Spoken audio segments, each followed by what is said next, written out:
Welcome बेटे। हम लोग आज से 10th क्लास की बायोलॉजी की शुरुआत करने जा रहे हैं। जैसा कि आप लोगों को स्क्रीन पे दिख ही रहा होगा, एक तरफ ह्यूमन हार्ट का डायग्राम है और हार्ट जो है इसको हम लोग बायोलॉजी के अंदर पढ़ते हैं। तो क्लियरली आपको ये इमेज देखकर पता लग गया होगा कि ये बायो की क्लास है। और बायोलॉजी के अंदर हम लोग आज कुछ एक बेसिक्स जो हैं बायोलॉजी के, उनके बारे में बात करेंगे।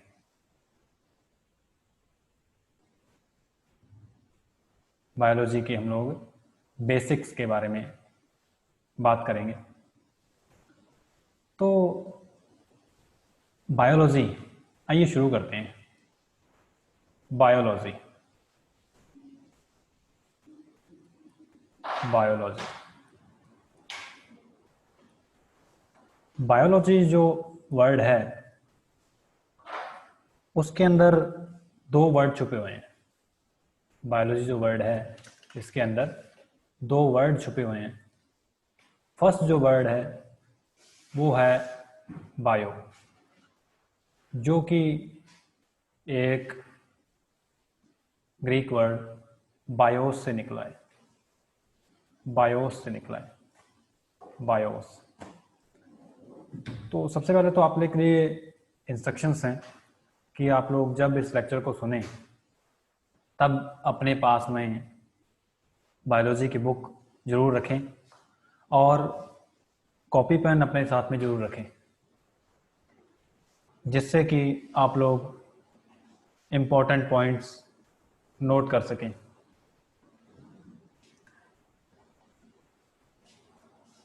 तो आइए शुरू करते हैं।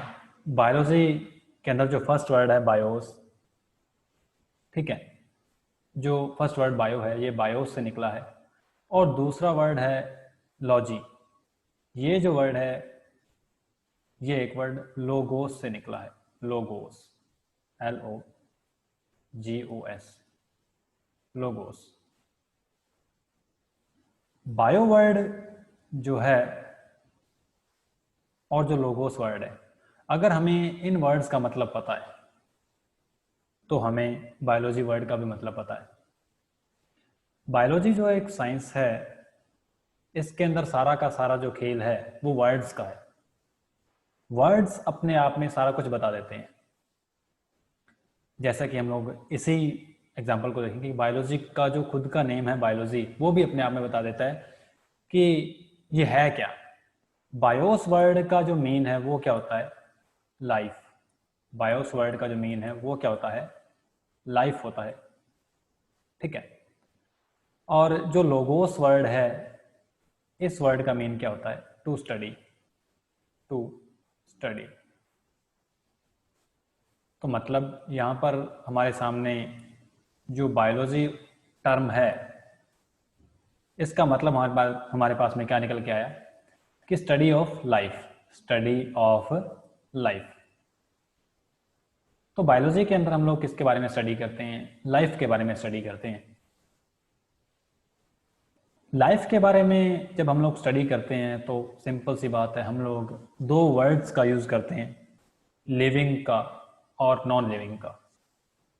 आज हम लोग उन्हीं के बारे में बात करें कि लिविंग जो वर्ड है या जो नॉन लिविंग जो वर्ड है, इन वर्ड का मतलब क्या होता है और हम लिविंग और नॉन लिविंग को कैसे डिफ्रेंशिएट करेंगे। लिविंग जो ऑर्गेनिजम्स होते हैं उनके पास में ऐसे क्या कुछ कैरेक्टरिस्टिक्स होते हैं जिससे कि हम उनको डिफ्रेंशिएट कर सकते हैं नॉन लिविंग ऑब्जेक्ट से। तो आइए शुरू करते हैं हम लोग पढ़ना। हमारा जो फर्स्ट चैप्टर है, ठीक है, बायोलॉजी के अंदर जिसको हम लोग स्टडी करेंगे वो है life processes. Life processes. Life जो वर्ड है ये आपने सुना भी होगा और आप लोग इसके बारे में जिक्र भी करते होंगे। आइए इसको आज हम लोग साइंटिफिकली समझने की कोशिश करते हैं। लाइफ प्रोसेसेस को, और उससे पहले हम लोग लाइफ को समझेंगे। ठीक है, जैसा कि ये बुक के अंदर लिखा है, something which is living, something which is living not dead is said to alive. In most simple terms alive means having life. हम लोग जो लिविंग वर्ड का यूज करते हैं, ठीक है, उसको हम लोग सिंपली क्या बोलते हैं, अलाइव ही बोल देते हैं, अलाइव। और अलाइव वर्ड का मीनिंग क्या होता है कि जिसके पास में लाइफ हो, जिसके पास में लाइफ हो उसको हम लोग अलाइव बोल देते हैं। और अलाइव को हम लोग हिंदी में जीवित भी बोलते हैं, जिंदा बोलते हैं, जीवित या फिर जिंदा बोलते हैं हम लोग हिंदी के अंदर। मतलब जो जिंदा है उसके अंदर क्या है, लाइफ है। जो जिंदा है उसके अंदर क्या है, लाइफ है। जिंदा जैसे कि आप लोग मुझे सुन रहे हैं, मैं आपको पढ़ा रहा हूँ, तो हम लोग क्या हैं, जिंदा हैं। हम में क्या है, लाइफ है। और जो जिंदा नहीं है, जिसको कि हम लोग नॉन लिविंग बोलेंगे आगे जाकर, उसके एग्जाम्पल हम लोग बात करें तो क्या है, तो ये जो मोबाइल फ़ोन जिसके अंदर आप लोग इस लेक्चर को सुन रहे हैं, या आपके हाथ में जो पेन है, जो कॉपी है, या कोई बुक है, ये जो चीज़ें हैं इनके पास में लाइफ नहीं होती है, तो हम लोग इन्हें नॉन लिविंग भी बोल देते हैं। ठीक है, we are alive and you are also live, मतलब मैं भी जिंदा हूं, हम भी जिंदा हैं। ठीक है, आप भी जिंदा हो। Those things which are alive are called living things. जो अलाइव हैं, जिनके पास में लाइफ है, उन्हें हम लोग क्या बोलते हैं, लिविंग थिंग्स बोलते हैं। तो आइए, बड़ा ही इम्पोर्टेंट एक हम लोग जो लाइन है उसको नोट करते हैं, that all the plants and animals including human beings, चाहे वो प्लांट्स हों चाहे वो एनिमल्स हों, और ह्यूमन बींग्स भी क्या हैं, एनिमल्स ही तो हैं। एनिमल्स का मीन सिर्फ ये नहीं होता कि गाय है, भैंस है, बकरी है, कोई पक्षी है, बर्ड है। एनिमल वर्ड जो है अपने आप में बहुत एक कॉम्प्लेक्स टर्म है। एनिमल जो वर्ड है इसको हम लोग जो बड़ी क्लासेस हैं, या जब हम लोग ऑफलाइन मिलेंगे तब एनिमल के बारे में बात करेंगे कि एनिमल एक्चुअल में क्या होते हैं, प्लांट एक्चुअल में क्या होते हैं। लेकिन आज हम लोग क्या कर रहे हैं, बेसिक्स को पढ़ रहे हैं, तो आपको पता होगा कि एनिमल्स हैं, और ह्यूमन बीइंग भी क्या है, एनिमल है, लिखा होगी are alive and living things. हम लोग जिंदा हैं, प्लांट्स जिंदा हैं, और लिविंग थिंग्स भी हैं। Now an important question arise, what criteria do we use to decide whether something is alive? This is discussed below. अब हमारे पास में एक क्वेश्चन उठता है, एक बड़ा ही इंपॉर्टेंट क्वेश्चन उठता है कि व्हाट क्राइटेरिया, ऐसा क्या क्राइटेरिया है, ऐसे क्या कुछ एक करेक्टरिस्टिक फीचर्स हैं जिसका कि हम लोग यूज करते हैं, do we use to decide करने के लिए वेदर समथिंग इज अलाइव, कि कोई चीज जिंदा है या वो जिंदा नहीं है। इसी बात को इस चैप्टर के अंदर आगे डिस्कस किया गया है। ठीक है ना, तो आइए इसको हम लोग नेक्स्ट पढ़ने का शुरू करते हैं। The most important criterion to decide whether something is alive और नॉट इज द मोमेंट। अब आप लोग जानते होंगे कि जो मोमेंट है, मोमेंट को आप लोग जानते होंगे कि अगर कोई थिंग एक प्लेस से दूसरी प्लेस में जा रही है तो मतलब वो क्या कर रही है, मूव कर रही है। और ये जो मूवमेंट है ये अपने आप में एक बड़ा क्राइटेरिया है लिविंग को और नॉन लिविंग को डिफ्रेंशिएट करने का, डिसाइड करने का कि ये जो चीज़ है ये लिविंग है और ये जो चीज़ है वो नॉन लिविंग है। जैसा कि आप लोग पिक्चर के अंदर भी देख रहे होंगे कि जो फ्रॉग है यहाँ पर वो मूव कर रहा है ना, जंप लगा रहा है। यहाँ पर जो बर्ड्स हैं वो फ्लाई कर रहे हैं, उड़ रहे हैं, मतलब ये भी मूव कर रहे हैं। और यहाँ पर एक एथलीट है, दो एथलीट यहाँ पर हमें पिक्चर में दिखाई दे रहे हैं, वो भी रनिंग कर रहे हैं, मतलब वो भी मूव कर रहे हैं। तो मूवमेंट जो अपने आप में बड़ा क्राइटेरिया है किसी भी चीज़ को डिफाइन करने का या बताने का कि ये लिविंग है या नॉन लिविंग है। Movement is one of the most important sign of life in an organism. मतलब कोई ऑर्गेनिज्म जिंदा है तो वो मूव करेगा। जैसा कि ये जो फ्रॉग जंप कर रहा है तो मतलब ये जिंदा है। ये जो बर्ड्स हैं ये फ्लाई कर रहे हैं, उड़ रहे हैं, ये जिंदा हैं। ये जो एथलीट है ये रनिंग कर रहा है, ये भी जिंदा है। ऑल द लिविंग थिंग्स, सारी की सारी जो लिविंग थिंग्स हैं विच आर अलाइव, जो कि जिंदा हैं, मूव्ड बाय देम सेल्वेज, वो खुद मूव करती हैं, अपने आप मूव करती हैं, without any external help. Without any external help मतलब जो लिविंग चीजें हैं, जो जिंदा चीजें हैं, वो अपने आप मूव करते हैं। उनको बाहर से किसी फोर्स की या हेल्प की नीड नहीं होती है मूव करने के लिए। इन सम केसेस, जैसा कि हम लोग पहले इस सेंटेंस को समझें कि आपके हाथ में जो पेन है या टेबल जो है, अगर कोई बुक मान लीजिए टेबल पर पड़ी है तो हमें पता है कि उसके अंदर लाइफ नहीं है, तो मूवमेंट को हम लोग कैसे उसके अंदर यूज कर सकते हैं डिफ्रेंशिएट करने के लिए, लिविंग है या नॉन लिविंग है ये जो बुक है। तो बुक अपने आप से कभी नहीं हिलेगी। बुक अपने आप से कभी नहीं हिलेगी जब तक कि उस पर एक्सटर्नल फोर्स ना लगाया जाए। उस पर एक्सटर्नल फोर्स ना लगाया जाए तब तक बुक अपने आप मूव नहीं करने वाली है। लेकिन जो लिविंग थिंग्स होती हैं वो क्या होती हैं, मूव्ड बाय देम सेल्वेज, वो अपने आप मूव करती हैं। जैसे आप लोग अभी लेक्चर देख रहे हैं तो आपकी आंखों की जो आईलिड्स हैं, पलकें हैं, वो मूव कर रही होंगी। और आपके अगर हाथ में फ़ोन है तो हाथ भी थोड़ा बहुत मूव कर रहा होगा। अगर आप लोग लिख रहे हैं तो उसमें भी हाथ मूव कर रहा होगा। मतलब आप अपने आप से मूव कर सकते हैं, तो मतलब आप लोग अलाइव हैं। In some cases the movement of living things are unique. In some cases, movements of living things are quite fast, which can be easily observed by us. But in other cases, the movement are very slow and hence observed with difficulty.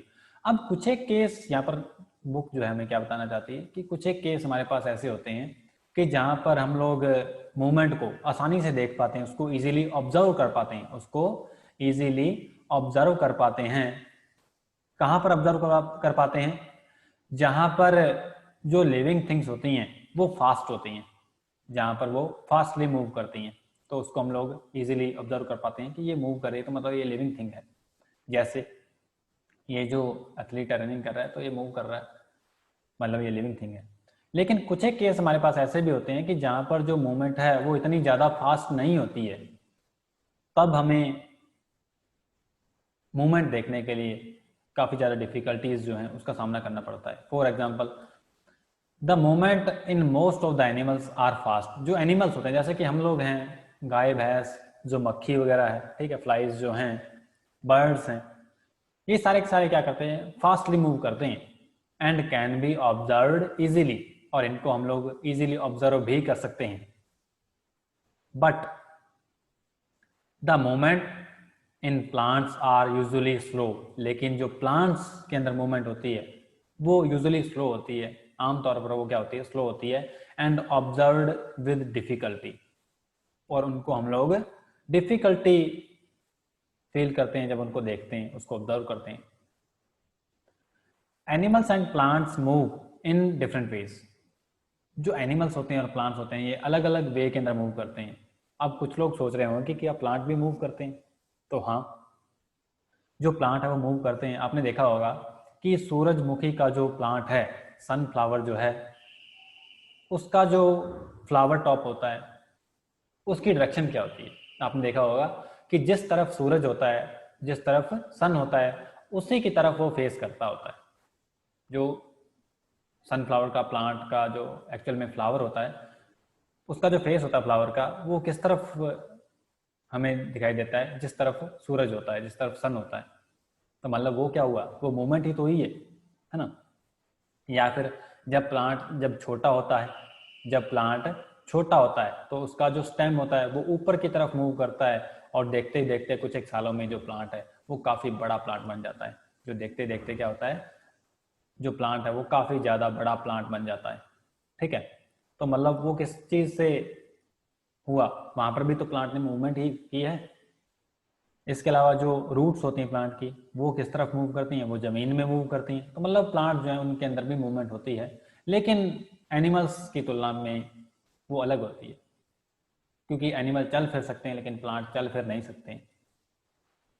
Animals can move from one place to another, जो animals होते हैं वो एक place से दूसरी place पर जा सकते हैं, और they can move their body parts, या फिर वो बॉडी पार्ट्स को मूव कर सकते हैं। जैसा कि हमने बात की है कि इस पिक के अंदर आप लोग देख रहे होंगे कि जो फ्रॉग है वो क्या कर सकता है, मूव कर सकता है, जंपिंग कर रहा है, ठीक है।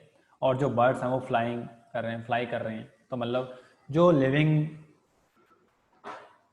वंस होते हैं, ठीक है, जो एनिमल्स होते हैं एक्चुअल के अंदर, वो खुद भी एक प्लेस से दूसरी प्लेस पर जा सकते हैं, और उनके बॉडी पार्ट्स जो होते हैं उनको भी वो लोग मूव कर सकते हैं, ठीक है। आइए नेक्स्ट हम लोग पढ़ने की ट्राई करते हैं। For example, A frog moves when it jumps into A pond, जब एक फ्रॉग पॉन्ड के अंदर जंप करता है तो ये मूव कर रहा होता है। और जो बर्ड है जब वो स्काई के अंदर फ्लाई कर रहा होता है तब वो भी मूव कर रहा होता है। जब एथलीट रनिंग कर रहा होता है तब वो मूव कर रहा होता है, ठीक है। A fish moves when it swims in the water, जब वाटर के अंदर फिश स्विम कर रही होती है तब वो मूव कर रही होती है। We move our hands when we clap, जब हम लोग ताली बजाते हैं तब हम लोग के जो हाथ होते हैं वो मूव करते हैं, ठीक है।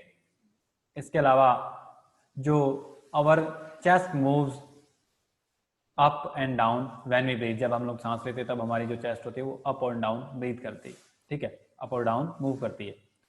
एंड ए डॉग कैन वैग हिज टेल, जो कुत्ता होता है, डॉग होता है, वो अपनी पूंछ को हिलाता रहता है। और all these moments show that a frog, bird, fish, dog, human beings are alive, और ये सारी सारी मूवमेंट्स हैं एनिमल्स की, ये हमें क्या बताते हैं कि हम लोग अलाइव हैं, एनिमल्स जो हैं वो अलाइव हैं, वो जिंदा हैं। इसके अलावा अगर हम लोग नेक्स्ट बात करें प्लांट्स के केस में, वहां पर हमें देखने को क्या मिलता है कि the plants are fixed in the soil, जो प्लांट्स होते हैं वो सॉइल के अंदर, जमीन के अंदर वो फिक्स होते हैं। So they can not move like animals, इसलिए वो एनिमल्स की तरह मूव नहीं कर पाते हैं। जैसे कि animals place to place, one place to another place move करते हैं, लेकिन प्लांट्स ऐसा नहीं कर पाते हैं। The plants can only move parts of their body, plants जो होते हैं वो अपने सिर्फ बॉडी पार्ट्स को मूव कर पाते हैं। जैसे कि जो लीव्स होती हैं, फ्लावर्स होते हैं, फ्लावर का हमने एग्जांपल देखा था कि जो सनफ्लावर है उसको जो डायरेक्शन होती है फ्लावर की वो क्या होती है, सन की तरफ होती है। जिस तरफ सन होता है उसी तरफ उसके फ्लावर की डायरेक्शन होती है। आप लोग देख रहे हैं यहाँ पर कि अगर सन ऊपर टॉप पे है तो जो फ्लावर की पोजीशन है वो कैसी है, और अगर जो सन है वो एक साइड में है तब फ्लावर की जो पोजीशन है वो कैसी है। तो यहाँ पर आप लोग देख के समझ चुके होंगे कि जो फ्लावर है वो किस तरफ से मूव करता है। इसके अलावा जो शूट होता है, शूट मतलब क्या होता है, स्टेम, जिसको हम लोग हिंदी में तना भी बोल देते हैं, ठीक है, तना। स्टेम की मूवमेंट कैसे होती है, जो स्टेम है उसको भी आप लोग इसी पिक्चर के अंदर देख रहे होंगे। इसी पिक्चर के अंदर आप लोग देख पा रहे हैं कि यहाँ पर जो स्टेम है वो सीधा है, ठीक है, और यहाँ पर जो स्टेम है वो टेढ़ा हो चुका है, एक तरफ टिल्ट कर चुका है। और मतलब यहाँ पर क्या हुआ है, स्टेम ने मूव किया, ठीक है। या फिर जब स्टेम जब छोटा होता है और उसके बाद में धीरे धीरे बड़ा होता है तब भी क्या होता है कि स्टेम मूव कर रहा होता है ना। इसके अलावा जो रूट्स होती हैं वो जमीन के अंदर मूव करती हैं, ठीक है। जो लीव्स होती हैं वो भी मूव करती हैं। लीव्स कब मूव करती हैं, आपने एक प्लांट देखा होगा, सुना होगा उसके बारे में, और उसको टच भी किया होगा, जिसको कि हम लोग, साइंटिफिक नेम है उसका मिमोसा पुडिका, कॉमनली उसको हिंदी में हम लोग छुई मुई का प्लांट बोल देते हैं, ठीक है। उसकी लीव्स मूव करती हैं जब उसको टच किया जाता है। तो ये सारे सारे एग्जांपल्स हैं प्लांट्स के मूवमेंट के। The plant parts move towards a stimulus, जो प्लांट पार्ट होता है वो एक स्टिमुलस की तरफ मूव करते हैं, स्टिमुलस की तरफ मूव करते हैं। स्टिमुलस क्या होता है, एक टाइप का मैसेज होता है जिस तरफ उन्हें मूव करना होता है, जैसा कि सनलाइट, ग्रेविटी और वाटर एक्सेट्रा। जैसे कि जो स्टिमुलस है वो सनलाइट हो सकता है कि क्योंकि सनलाइट की तरफ जो सनफ्लावर है वो मूव करता है, ठीक है। जो रूट्स होती हैं वो जमीन के अंदर पानी की तरफ मूव करती हैं, ठीक है, ठीक है। और इसके अलावा जो स्टेम होता है वो ग्रेविटी के अगेंस्ट ऊपर की तरफ मूव करता है, जो स्टेम होता है वो ऊपर की तरफ ग्रो करता है। तो ये जो चीज़ें हैं ये प्लांट्स के अंदर मूवमेंट को शो करते हैं। For example the shoot, the leaves and a flower of a sunflower plant move by bending towards the sun so as to face the sunlight. और मतलब क्या है कि जो सनफ्लावर का प्लांट होता है वो मूव करता है। जो लीव्स होते हैं उसका एग्जाम्पल क्या है, मिमोसा पुडिका साइंटिफिक नेम है, आप लोगों को दिमाग में रहना चाहिए, ठीक है। इसको ये काफी ज्यादा क्या होता है, एक सेंसिटिव प्लांट होता है। बाय ये इसकी जो लीव्स होते हैं वो कैसे मूव करती हैं, by folding up when touched with a finger. जब उसकी लीव्स को हम लोग टच करते हैं फिंगर से तब जो उसकी लीव्स होती हैं वो मूव करती हैं, ठीक है। लीव्स जो होती हैं उसकी चिपक जाती हैं आपस में। Plants also show movement by growing their roots and shoots bigger. और इसकी बात भी हमने कर दी कि जो रूट्स होते हैं वो जमीन के अंदर ग्रो करती हैं, मतलब अंदर मूव करती हैं, और जो स्टेम होता है या जो शूट होता है वो जमीन के बाहर ऊपर की तरफ मूव करता है ग्रेविटी के अगेंस्ट। तो ये क्या सारी सारी ये प्लांट्स के अंदर होने वाले मूवमेंट्स हैं, ठीक है। और ये काफ़ी ज़्यादा स्लो होती है, इसलिए हमें इनको ऑब्जर्व करने के लिए, इन्हें ऑब्जर्व करने के लिए, इन्हें देखने के लिए हमें डिफिकल्टीज का सामना करना पड़ता है। नेक्स्ट हम लोग बात करें कि non living things which are not alive can not move by themselves. जो नॉन लिविंग थिंग्स हैं वो अपने आप से मूव नहीं कर सकती हैं कभी भी, ठीक है, जब तक उनको कि बाहर से कोई फोर्स ना मिले। उनको बाहर से जब कोई एक्सटर्नल हेल्प ना मिलेगी तब तक वो मूव नहीं कर पाती। For example a stone is a non living. अगर कोई स्टोन है वो नॉन लिविंग होता है, और ठीक है, which can not move by itself from one place to another or show any other type of movement. जो स्टोन होता है वो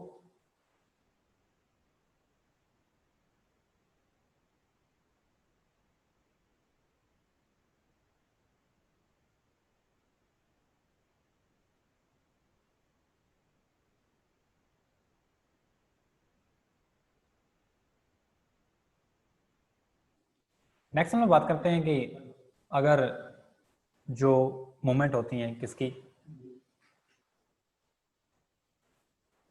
जो स्टोन है वो अपने आप से कभी मूव नहीं कर पाता है। जो स्टोन है वो अपने आप से कभी मूव नहीं कर पाता है, ठीक है, जब तक कि उसको बाहर से कोई फोर्स ना मिले, और वो एक प्लेस से दूसरी प्लेस भी नहीं जा सकता है।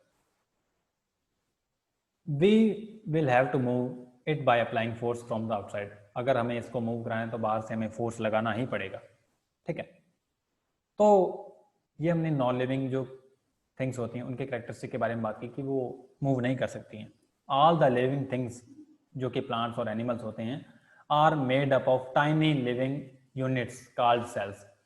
जो भी कोई लिविंग स्ट्रक्चर है, ठीक है, या कोई भी लिविंग थिंग है, वो बहुत ही छोटी छोटी स्ट्रक्चर से मिलकर बनी होती है, ठीक है। कोई लिविंग थिंग है जैसे कि हम लोग हैं, जैसे कि प्लांट्स हैं, जैसे कि गाय है, जैसे कि भैंस है, जैसे कि मक्खी है।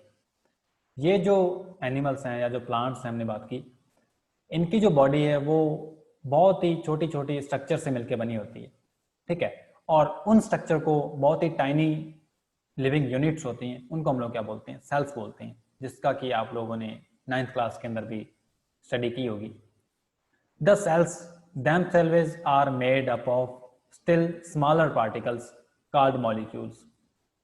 और जो सेल्स होती हैं वो भी छोटे पार्टिकल्स से मिलके बनी होती हैं, ठीक है। सेल्स के अंदर भी क्या होते हैं, स्मॉलर पार्टिकल्स होते हैं। अगर मान लीजिए ये सेल है तो सेल के अंदर क्या होता है, बीच में एक न्यूक्लियस होता है, ठीक है। इसके अलावा सेल के अंदर गोल्जी बॉडी होता है, ठीक है। इसके अलावा जो सेल होती है उसके अंदर लाइसोसोम होता है, ठीक है। इसके अलावा सेल के अंदर एंडोप्लाज्मिक रेटिकुलम होती है, उसके बारे में भी हमने बात की होगी जब आपने 9th क्लास के अंदर बायोलॉजी पढ़ी होगी। तो अब नेक्स्ट बात करते हैं कि the movement over very small scale as those in the molecules of living things are invisible to the naked eye. जैसा कि हम लोग बात करते हैं कि जो सेल होती है इसके अंदर जो मॉलिक्यूल्स होते हैं वो भी मूव करते हैं। एक हम लोग सिंपल सी बात करें कि अगर मान लीजिए सेल के अंदर जो माइटोकॉन्ड्रिया होता है, जिसको कि हम लोग power house of the cell भी बोलते हैं, क्या बोलते हैं, power house of the cell भी बोलते हैं। तो अगर जो माइटोकॉन्ड्रिया है उसको एक जगह से दूसरी जगह जाना है, ये क्या है, मान लीजिए हमारे पास ये माइटोकॉन्ड्रिया है, ठीक है। अगर माइटोकॉन्ड्रिया को एक जगह से दूसरी जगह जाना है तो सेल क्या करती है, इसको दूसरी जगह लेके जाती है। तो ये जो मूवमेंट है यहाँ पर, जो कि बहुत ही छोटे स्केल पे हो रही है, उसको हम लोग नेक्ड आई से नहीं देख पाते हैं, क्योंकि हम लोग सेल को भी नेक्ड आई से नहीं देख पाते हैं। तो सेल के अंदर जो मॉलिक्यूल्स हैं या जो पार्टिकल्स हैं या जो सेल ऑर्गेनल्स हैं, उनकी मूवमेंट को हम लोग कैसे देख सकते हैं। नेक्स्ट हम बात करें कि the invisible molecular movement is however necessary for the existence of life. लेकिन जो ये मूवमेंट है, इनविजिबल मॉलिक्यूलर मूवमेंट जो है, वो काफ़ी ज़्यादा ज़रूरी है लाइफ के लिए, लिविंग थिंग्स के लिए, ठीक है। In fact viruses do not show any molecular movement in them. जो वायरसेस होते हैं वो कोई भी मूवमेंट शो नहीं करते हैं अपने आप में, कभी भी वो मूव नहीं करते हैं। और इसलिए वो कब तक एक्चुअल के अंदर मूवमेंट कब तक नहीं करते हैं, जब तक कि वो बाहर रहते हैं, आउटसाइड में रहते हैं। जैसा कि आप लोगों ने देखा होगा कि जो हमारे पास चौक का चूरा होता है, उस तरह की फॉर्म के अंदर वायरसेस रह सकते हैं। मिट्टी की फॉर्म जो होती है, उस तरह वायरसेस जो होते हैं वो रह सकते हैं, उनके अंदर कोई खुद में मूवमेंट नहीं होती है, ठीक है। लेकिन जब वो किसी ऑर्गेनिज्म के अंदर चले जाते हैं, जैसा कि अगर मान लीजिए वायरस कोई है, ह्यूमन बीइंग के अंदर चला गया, तो जो वायरस है ह्यूमन बीइंग के अंदर जाने के बाद में वो मूव करेगा। तो एक जगह तो वो मूव कर रहा है बॉडी के अंदर, लेकिन आउटसाइड के अंदर जब वो होगा तब वो मूव नहीं करेगा। तो इसलिए दिस हैज क्रिएटेड कंट्रोवर्सी, इसलिए कंट्रोवर्सी है यहाँ पर about whether they are truly alive और नॉट, कि वो जिंदा भी हैं या नहीं है, ठीक है। क्योंकि एक तरह के तो वो क्या करते हैं, जिंदा होने की तरह बिहेव करते हैं, और दूसरी तरह ये नॉन लिविंग की तरह बिहेव करते हैं। In addition to movement, the living things also show some other characteristic, these are discussed below. इसके अलावा कुछ एक जो लिविंग स्ट्रक्चर्स होती हैं वो और भी कुछ एक मूवमेंट करती हैं, जिसको कि हम लोग बात करें कि क्या कुछ होती हैं। कि ये जो कैरेक्टरिस्टिक हैं, आइए इनको पढ़ते हैं। Living things can move by themselves. Living things अपने आप मूव कर सकती हैं। और जो लिविंग थिंग्स होती हैं उनको फूड की ज़रूरत होती है, उनको एयर चाहिए होती है ब्रीथ करने के लिए, वाटर चाहिए होता है उनको पीने के लिए, ठीक है। और जो लिविंग थिंग्स होती हैं वो ग्रो भी कर सकती हैं, जैसे कि जो प्लांट्स होते हैं वो ग्रो करते हैं। जो एनिमल्स हो, जैसे कि हम लोग होते हैं, हम लोग पहले छोटे होते हैं, उसके बाद में जैसे जैसे एज बढ़ती है हम लोग ग्रो करते हैं। और जो लिविंग थिंग्स होती हैं वो रिस्पॉन्ड करती हैं किसके लिए, टू चेंजेस अराउंड दैम। अगर उनके बाहर कोई चेंज होगा एक्सटर्नल एनवायरनमेंट के अंदर, तो वो रिस्पॉन्ड कर सकती हैं, क्योंकि वो सेंसिटिव होती हैं। जैसा कि अगर हमें कोई बाहर से टच करेगा तो हमको पता चल जाएगा, ठीक है, क्योंकि हम लोग सेंसिटिव हैं। और अगर वो जो चीज़ है हमें काफ़ी ज़्यादा गर्म हुई तो हमारा हाथ भी वहाँ से उठ सकता है, ठीक है। तो मतलब हम लोग जो बाहर के अंदर जो हमारा एनवायरनमेंट होता है उसके लिए रिस्पॉन्ड करते हैं, ठीक है। अगर उसके अंदर कोई चेंज होता है तो हम लोग रिस्पॉन्ड करते हैं। लिविंग थिंग्स रेस्पायर, जो लिविंग थिंग्स होते हैं वो रेस्पिरेशन करते हैं। रेस्पिरेशन के अंदर क्या होता है कि हमें एनर्जी मिलती है। ध्यान से बात सुने कि अगर हमने सिर्फ फूड खा लिया है, हमने सिर्फ भोजन कर लिया है, तो हमको सिर्फ फूड से एनर्जी नहीं मिलेगी। हमें एनर्जी कब मिलेगी, जब हम लोग सांस लेंगे, जब हम लोग ब्रीद करेंगे, जब हम लोग रेस्पिरेशन करेंगे, तब हमें एनर्जी मिलेगी। लिविंग थिंग्स एक्सक्रीट, जो लिविंग थिंग्स होती हैं उनकी बॉडी के अंदर लगातार कुछ एक वेस्ट मटेरियल्स होते हैं, वो बनते रहते हैं। और उन वेस्ट मटेरियल्स को लिविंग थिंग्स क्या करती हैं, एक्सक्रीट करती हैं, उनको बाहर करती हैं। Living things can reproduce, living things जो होती हैं वो खुद का प्रोडक्शन कर सकती हैं, दोबारा से खुद को प्रोड्यूस कर सकती हैं, मतलब वो रिप्रोड्यूस कर सकती हैं, ठीक है। They can have young ones, और उनके यंग वंस भी होते हैं, जैसे कि ह्यूमन बींग्स होते हैं, वो रिप्रोडक्शन जब करते हैं, ठीक है, तो उनकी जो नई प्रोजेनी बनती है, तो ये जो प्रोसेस होती है उसको हम लोग क्या बोलते हैं, रिप्रोडक्शन बोलते हैं। वो रिप्रोड्यूस कर सकते हैं। तो ये जो कैरेक्टरिस्टिक थी, ये सारी की सारी लिविंग बींग्स की स्ट्रक्चर थी, ठीक है, कैरेक्टरिस्टिक्स थी। आज के लिए बेटा इतना ही, और हम लोग बाकी जो है वो नेक्स्ट लेक्चर के अंदर कैरी करेंगे।